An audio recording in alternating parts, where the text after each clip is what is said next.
تو گویا اگر یہ دیکھا جائے کہ انہوں نے انگریز سرکار نے سارے کا سارا جو غلبہ ہے اور ہندوؤں نے مسلمانوں پر ڈال دیا کہ مسلمان اس جنگ میں شریک تھے. کیوں بھائی؟ کیونکہ یہ پہلے بھی بادشاہ تھے، ان سے بادشاہیت چھین لی گئی، ان سے حکومت چھین لی گئی، تو گویا یہ اس کام کے زیادہ کرتے دھرتے ہیں، گویا ان سے انتقام لیا جائے. سر سید احمد خان وہ شخصیت ہے کہ جس نے اپنی کتاب اسباب بغاوت ہند کے اندر انگریزوں کو یہ باور کرانے کی ممکنہ حد تک کوشش کی کہ ایسا نہیں ہے، بلکہ اس میں ہندو اور مسلمان برابر کی شریک ہیں. اگر سزا دینی ہے تو دونوں کو دیں، اگر معافی چاہیے تو دونوں کو دینی چاہیے.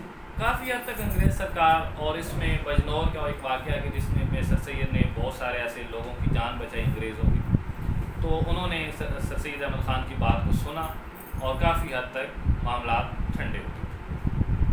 لیکن یہاں پہ سر سید نے یہ بات اپنے ذہن میں بٹھا لی کہ اب مسلمانوں کا ہندوؤں کے ساتھ اکٹھا رہنا بڑا محال ہے، کہ جو اپنے مفاد کی خاطر کچھ بھی کر سکتے ہیں، جو اگر آپ کو رہنا ہے تو آپ اکٹھے رہتے. تو گویا آپ نے مسلمانوں کی تعلیم و تربیت کے لیے علی گڑھ کالج کا قیام کیا کہ یہ لوگ علم سے، علوم کی منطقی استدلال سے ناشنا ہیں، ذہنوں کے اندر ان کی وسعت نہیں ہے.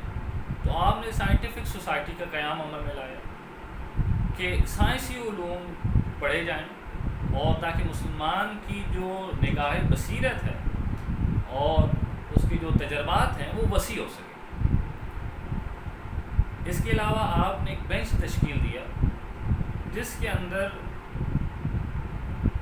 5 لوگ شامل تھے بنیادی طور پر. یہ انہوں نے تشکیل نہیں دیا، میں اس کو مختصر کر رہا ہوں تاکہ آپ کی بات کہ انہوں نے ان کے دور میں انہوں نے کام یعنی بانٹ لیے. اور بینچ کی تشکیل سے یہ بھی مطلب ہے کہ انہوں نے ایک تحریک شروع کی جسے اصلاحی تحریک کہتے ہیں، اور یہ اس کے کرتے دھرتے تھے. اس میں پہلا نام جو ہے وہ ڈپٹی نذیر احمد صاحب کا ہے. اس کے بعد محمد حسین آزاد ہیں، شبلی نعمانی ہیں، سر سید احمد خان خود ہیں، اور مولانا الطاف حسین حالی. انہوں نے اردو ادب کی جتنی بھی جہتیں تھیں ان پر قلمدانی کی. حالی نظم کی طرف آئے، ڈپٹی نذیر احمد ناول نگاری سے اصلاح کی کرنے کی کوشش کی، اور محمد حسین آزاد نے اپنی کتابوں سے اور شاعری پر تنقید کرنے کی طرف سے، اور مولانا شبلی نعمانی نے سیرت رسول اور سیرت نبوی اور سفر نامہ روم و مصر و شام اور سیرت النعمان، سیرت فاروق اعظم، اور ان چیزوں سے انہوں نے اصلاح کی. گویا قوم کی اصلاح کا بیڑا ان کے ذمہ ہے. ان کی تعلیم و تربیت قوم کر رہی ہے تاکہ یہ ان کے زاویہ جو ہے کہ ہم ایک الگ مذہب ہیں، ہندو ایک الگ مذہب ہے، دونوں کے مفادات کبھی اکٹھے نہیں ہو سکتے، دونوں کا رہن سہن، اٹھنا بیٹھنا، معیشت، معاشت سب کچھ علیحدہ ہے. تو ہمیں ایک الگ سوچ ڈیولپ کرنی ہے، اور اسی سوچ کا نتیجہ ہے کہ بعد میں آنے والے لوگ مولانا محمد علی جوہر، سر عبد القادر، خواجہ محمد علی جناح، علامہ محمد اقبال، حفیظ جلندری، سجاد حیدر یلدرم، اور ہزاروں ایسے جو لوگ ہیں اس میں شامل تھے. لیکن یہاں پر رک کر یہ بات طے کر لی جائے کہ سر سید ہی کا زمانہ ہے کہ جب کانگریس کا قیام عمل میں آیا 1885. تو اس چیز کو بھی سر سید کے ذہن میں تھی کہ یہ قیام جو ہے یہ بڑا خوش آئندہ نہیں ہے، کیونکہ یہ خالصتاً ہندوؤں کا جماعت ہے، اور اس میں ضرور ان کا یہ نقطہ نظر ہے کہ جی ہم یہاں رہنے والے مذہب مسلمانوں کی بھی جو ہے وہ دفاع کریں گے، لیکن ایسا نہیں تھا. تو گویا اسی نقطۂ نظر کو سامنے رکھتے ہوئے کہ بعد میں جب انہوں نے دفاع نہ کیا تو مسلم لیگ کا قیام عمل میں آیا 1906. اس کے بھی بنیاد یہ وہی نظریہ چل رہا ہے جو مجدد الفسانی، شاہ ولی اللہ محدث دہلوی، سر سید احمد خان کانگریس کے نظریے کو لیتے ہوئے مسلم لیگ میں داخل ہوئے. اب یہاں پہ یہ تھا جب مسلم لیگ کا قیام عمل میں آیا تو یہ بات اب روز روشن کی طرح جو کہیں انفرادی طور پر مجددین اور مفسرین اور سر سید کے دور میں چل آ رہی تھی، وہ اب وقتاً فوقتاً ایک عملی صورت میں مسلم اب یہ طے ہو گیا کہ ہم اکٹھے نہیں رہ سکتے، ہمارا ہر کچھ ان سے مختلف ہے۔ اس میں بہت سارے ایسے معاہدے، بہت ساری ایسی چیزیں ہوئی، تقسیم بنگال ہوا، میثاق لکھنؤ ہوا، شملہ وفد ہے، نہرو رپورٹ ہے، قائد اعظم کی 14 نکات ہیں، گول میز کنفرنسیں ہیں، ڈاکٹر علامہ محمد اقبال خطبات ہیں، لیکچرز ہیں۔ یہ تمام چیزیں ذہن میں رکھی جائیں، یہ تمام جو ایک جدوجہد، ایک محنت، ایک لگن، ایک شوق کے ساتھ وقتاً فوقتاً آگے بڑھتے رہیں، تو آخر آزادی صرف کوشش کرنے سے نہیں آتی، وہ قربانیاں بھی مانگتی ہے، وہ اپنوں کی قربانیاں مانگتی ہے، وہ خون مانگتی ہے۔ ضروری نہیں ہوتا کہ ہر چیز کا جواب خون ہو، مگر یہ یاد رکھا جائے کہ جب دوسری قوم آپ کو، یعنی باطل آپ کو مٹانا چاہے تو آپ کیا کریں گے؟ اس کا جواب یوں دیکھ لیں کہ رسول اللہ صلی اللہ علیہ وسلم نے اگر صلح پر آتے تو کیا کچھ نہیں ہو سکتا تھا، لیکن بدر میں دیکھیں، ایک طرف باطل ہے، ایک طرف رسول اللہ صلی اللہ علیہ وسلم ہے، تو رسول اللہ صلی اللہ علیہ وسلم سے بہتر کوئی صلح کرنے والا تھا؟ آپ نے پیشکش بھی کی، سب کچھ ہوا، لیکن انہوں نے کچھ نہیں، انہوں نے کہا نہیں ہم نے آپ کو مانا۔ جب وہ آپ پر تلا ہوا تو اب آپ کیا کریں گے؟ یہی سچویشن ہے ہندوستان میں کہ اب آپ کیا کریں گے؟ ڈیفینیٹلی جیسے رسول اللہ صلی اللہ علیہ وسلم نے کیا، یہ وہی مسلمان 1400 سال بعد آج کے ہمیں پاکستان کے لیے کھڑا، اس راستے پر جس کی تعلیم و تربیت پیچھے مجددین اور اولیاء کرام کر چکے ہیں۔ تو اب یہ وقت تھا کہ اب آخری حربہ یہ تھا کہ ہم اپنی جان تک قربان کر دیں، اپنا مال، اپنی عزت تو پہلے ہی کر چکے، اپنی جان بھی قربان کر دیں۔ تو اس قیام پاکستان کے لیے 50 لاکھ شہداء نے قربانیاں پیش کی، تب جا کے یہ ایک سرزمین، ایک آزاد مملکت قیام عمل میں آئی۔ مگر اب سوال یہ ہے کہ نظریہ پاکستان تو قیام میں بدل گیا، قیام بھی ہو گیا، لیکن کیا ہم نے اس کو ان بنیادوں پر، ان نظریات پر قیام کیا، اس کو قائم عمل میں لائے؟ اس کو تو درکنار، ہم نے تو جو عمل والے تھے ان کی عزتوں پر بھی حملے کرنا شروع کر دیے۔ ہم نے قائد اعظم محمد علی جناح کو ملحد، انگریز کا فرما بردار، دین سے آشنا، اور نہ جانے کیا کیا کیا۔ ڈاکٹر علامہ محمد اقبال کی جی ہم دیکھتے ہیں کہ جو اسلام کے اتنے فرما بردار تھے تو انہوں نے اسلام کا جامعہ کیوں نہیں پہنایا، داڑھی کیوں نہیں رکھی، یہ نہیں کیا، وہ نہیں کیا، اور نہ جانے کیا کیا بحثیں، جو خالصاً یہ ظاہر تھا کہ یہ اسلام، قائد اعظم محمد علی جناح نے یہ کہا تھا کہ میں ایک ایسی سرزمین چاہتا ہوں کہ جہاں پر اسلام کا پرچار ہو، اسلام کا ایکسپیریمنٹ ہو، تجربہ ہو۔ یہ تو بالکل اس چیز کے ہم نے انہی کی عزتوں کو پامال کی، حتیٰ کہ اولیاء کا جو اس قیام پاکستان کے اندر جو کردار ہے وہ کسی سے چھپا ڈھکا نہیں ہے۔ پیر جماعت علی شاہ علیہ رحمہ کے پاس لوگ آئے، کہا کہ جی آپ ایک ایسے آدمی کی تباہ میں ہیں، اس کے پیچھے چل رہے ہیں کہ جو خالصتاً انگریزوں کا ہے، جس کو دین کا پتہ نہیں، جس کو ہندی زبان یعنی اردو، جو پہلے اردو کا پرانا نام ہے، یہ اس کو نہیں آتی، یہاں کی زبان وہ بولتا ہی نہیں۔ تو آپ نے کہا کہ وہ ایک ولی کامل ہے، پیر جماعت علی شاہ صاحب نے کہا۔ تو لوگوں نے کہا وہ کیسے؟ آپ نے کہا دیکھو میں کچھ چیزیں تحفے میں بھیجتا ہوں، جو میرے دل میں خیال ہے، تم دیکھنا اگر وہی خیال اس کے دل میں آیا تو وہ اللہ والا ہے۔ آپ نے قرآن، ایک جائے نماز اور ایک تسبیح قائد اعظم محمد علی جناح کو دی۔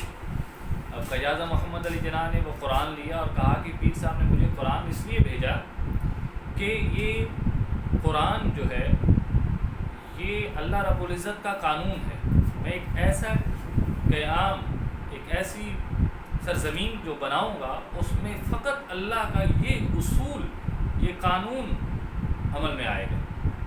اور جان نماز اس لیے بھیجی ہے کہ میں اللہ کی فرما برداری کروں، اللہ کی اطاعت کروں، اور جو قومیں اللہ کی اطاعت نہیں کرتی اللہ ان پر عذاب نازل کرتا ہے۔ اور اس کا ایک یہ مطلب بھی ہے کہ جو اللہ کی اطاعت نہیں کرے گا، یعنی نماز پر اللہ کی عبادت نہیں کرے گا، جو اللہ کی اطاعت نہیں کرے گا، اللہ کے احکام کو نہیں مانے گا، اللہ کی فرما برداری نہیں کرے گا، اللہ کی نہیں سنے گا، وہ قوم کی کیا سنے گا؟ اور تیسری جو چیز تسبیح تھی اس کا یہ مطلب تھا کہ رسول اللہ صلی اللہ علیہ وسلم پر کثرت سے درود پڑھو۔ جو درود نہیں پڑھتا رسول اللہ صلی اللہ علیہ وآلہ وسلم پر، اس پر رب کی رحمت نازل نہیں ہوتی۔ ایک ایسا جب یہی جواب آپ کے پاس پہنچا پھر جماعت علی شاہ صاحب کی، آپ نے کہا واللہ میرے دل میں بھی یہی خیال تھا۔ تو یہ ایسی چیز ہے، ایسی ہزاروں اور باتیں ہیں کہ آپ کو لوگوں نے دیکھا آپ نماز میں سجدے میں رو رہے، اور نہ جانے کیا کیا جو ہے آپ کے بارے میں کہا گیا، لیکن آپ ایک مخلص اور خالصتاً سچے اور پکے مسلمان تھے۔ یہ تو ان کی ذات پر ہم لوگ کیچڑ اچھالتے ہیں۔ اب آئے دیکھتے ہیں کہ ہم نے کیا کیا؟ ہم نے کچھ نہیں کیا تو ہمارے آباء و اجداد نے ہے، قربانیاں تو انہوں نے دی، تھے وہ تمہارے ہی آباء، تم کیا ہو؟ ہاتھ پر ہاتھ دھرے منتظر فردا ہو۔ وہ تو آباء و اجداد نے قربانیاں دی ہیں، یہ ملک پاکستان ملا، ہم نے کچھ نہیں کیا۔ اگر ہم نے کچھ کیا ہوتا تو آج ملک پاکستان کی یہ صورتحال نہ ہوتی، لیکن نا امید نہ، وقت نہیں گزرا، اللہ نے آپ کو زندگی عطا کی، آپ محنت کریں، لگن، اگر طلباء اور طالبات ہیں تو پورے خلوص اور محنت سے اپنا کام کریں، اور اساتذہ ہیں تو وہ ہر طرح سے اپنے اس ملک پاکستان کے مستقبل جو یعنی نوجوان ہیں ان کو سنوارنے کی کوشش کریں، تب یہ اس مٹی کا حق ادا ہوگا۔ میں دیکھتا ہوں 14 اگست آتی ہے، بہت سارے نوجوان جھنڈیاں اور یہ چیزیں لگاتے ہیں اور موٹر سائیکل لیتے ہیں، اور موٹر سائیکلوں پر جو ہے ون ویلنگ ہو رہی ہے۔ کیا یہ ملک پاکستان ایسے ملا تھا؟ جھنڈیاں لگانے اور بیج لگانے سے بے شک یہ ایک اظہار ہے، لیکن اس سے یہ نہیں ہوتا کہ جب تک آپ کا دل سے اظہار نہ ہو، جسموں سے کیا اظہار ہوگا؟ اور یہ ملک پاکستان ون ویلنگ کے لیے بنا تھا۔ اگر یہی نوجوان ایسے روڈ سے گزارے جائیں کہ جس کے دونوں طرف ان ماؤں اور بہنوں اور بیٹیوں جنہوں نے اپنی عزتیں اپنے خاندانوں کو تباہ کے ان کے دوپٹے لگائے جائیں اور ان کے نیچے سے ان کو گزارا جائے، پھر میں دیکھتا ہوں کہ یہ قوم کیسے ون ویلنگ کرتی ہے۔ ہرگز نہیں کرے گی۔ میں ایک جگہ کالم میں پڑھ رہا تھا کہ محمد علی صاحب ہیں، کوئی پرانے کوئی رائٹر ہیں، وہ اپنے کچھ قبیلے والوں کے ساتھ، خاندان والوں کے ساتھ ہجرت کر رہے تھے قیام پاکستان کے وقت۔ ان کے ساتھ ان کا چھوٹا بھائی بھی تھا جو ماں کا دودھ پیتا تھا۔ تو انہوں نے جب دیکھا کہ ہندو ہم پر اور سکھ ہم پر حملہ آور ہونے والے ہیں، تو انہوں نے کماد گنا جو ہے اس کے اندر بنا لی۔ اب کیونکہ بہت سارے ایسے لوگ اکٹھے آ گئے تو اب وہ حبس گرمی اس کی وجہ سے اب وہ جو بچہ سویا ہوا تھا اٹھ گیا اور اس نے چیخنے کی کوشش کی، پکارنے کی، رونے کی کوشش کی، تو ماں نے اس کے منہ پر ہاتھ رکھ لیا کہ اگر یہ روتا ہے تو سکھ اور ہندوؤں کو پتہ چل جائے گا، وہ ہم سب کو مار ڈالیں گے، گویا اس کے منہ پر ہاتھ رکھ دیا۔ لیکن جب ہندو اور سکھ وہاں سے چلے گئے تو جب ماں نے بیٹے کے منہ سے ہاتھ ہٹایا، محمد علی صاحب کہتے ہیں کہ وہ بچہ مر چکا تھا اور وہ کوئی اور نہیں، میرا بھائی تھا۔ یہ محمد علی صاحب کا کہنا ہے۔ ایسی ہزاروں مثالیں ہیں، ہزاروں تاریخیں، لیکن ہم ان چیزوں کو فراموش کر بیٹھے ہیں، ان بنیادوں کو، نظریات کو۔ کچھ لوگ تو یہ بھی کہتے ہیں کہ نہیں پاکستان کا مطلب کیا، لا الہ الا اللہ، یہ تو اس کے لیے نہیں بنا، یہ تو تمام مذاہب کی آزادی کے لیے بنا ہے۔ اگر یہ تمام مذاہب کی آزادی کے لیے بنا ہے تو کیا دنیا میں اللہ نے مسلمان کو تمام مذاہب کی آزادی کے لیے بھیجا تھا؟ نہیں، اللہ کے نزدیک دین اسلام ہی ہے، ایک اسلام ہی اللہ کے نزدیک دین ہے۔ باقی ہیں لیکن ان کے ساتھ ایک مساوانہ سلوک رکھا جائے۔ غالب جو ہے وہ صرف اسلام ہی ہے۔ لوگ کہتے ہیں جی کچھ لوگوں کا نظریہ ہے، جی کچھ لوگوں کا یہ نظریہ ہے، کچھ یہ نظریہ لا الہ الا اللہ ہی ہے۔ اگر یہ آواز جو رسول اللہ صلی اللہ علیہ وسلم نے کوئی صفا کے پہاڑ پر کھڑے ہو کر دی تھی، وہی اس ملک کے پاکستان کے قیام کی آواز تھی۔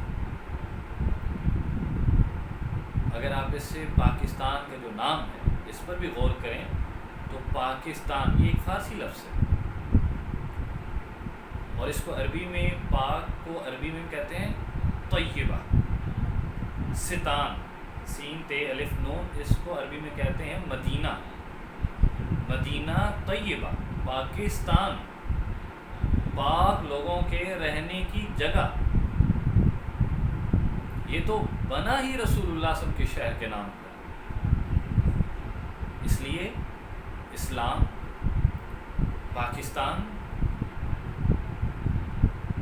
کے ان دونوں کی حفاظت کرے، اور یہ تب ہی ممکن ہے کہ پاکستان میں نظام مصطفیٰ صلی اللہ علیہ وسلم،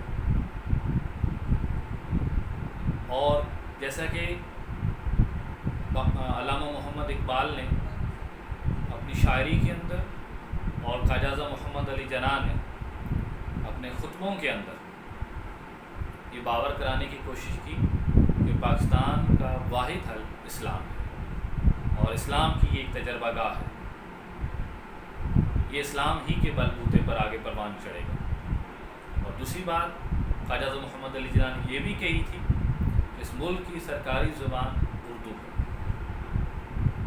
اردو کو پروان چڑھائے۔ ہم شاید یہ سوچتے ہیں کہ جی نہیں انگریزی کا بھی بول بالا ہونا چاہیے، بھائی ہونا چاہیے، اس کو ایز اے زبان، اس کو زبان کے طور پر لیا جائے کہ اسے سیکھنا ہے، کسی سے بولنا ہو جو انگریزی جاننے والے ہیں تو ان کے ساتھ ہم بول سکیں، لیکن اس کو اوڑھنا بچھونا نہیں بنانا چاہیے۔ وہ ہماری زبان اردو ہے، جو قومیں اپنی زبانوں کو، اپنی روایات کو، اپنے رسوم و رواج کو بس کچھ ڈال دیتی ہیں، وہ قومیں تباہ ہو جاتی ہیں۔ آخر میں یہی کہوں گا کہ میرے عزیز اور معزز معلمین، اساتذہ اور طلباء اور طالبات، خوب محنت کریں، خلوص کا مظاہرہ کریں، سچائی کا دامن پکڑیں، اسلام پر عمل پیرا ہوں، تو انشاءاللہ یہ ملک آگے بڑھے گا۔ آپ سب کا شکریہ وقت گزارنے، وقت نکال کر میری اس بات کو سننے کے لیے، میں آپ کا تہ دل سے شکر گزار۔ اور آخر میں پھر سے ایک بار جو ہے میں محترم حاجی امتیاز اشرف صاحب کی طرف سے بھی آپ کو 14 اگست کی مبارکباد پیش کرتا ہوں۔ اللہ تعالیٰ آپ کی آنکھوں کو بصیرت، کانوں کو سماعت، دماغوں کو حافظہ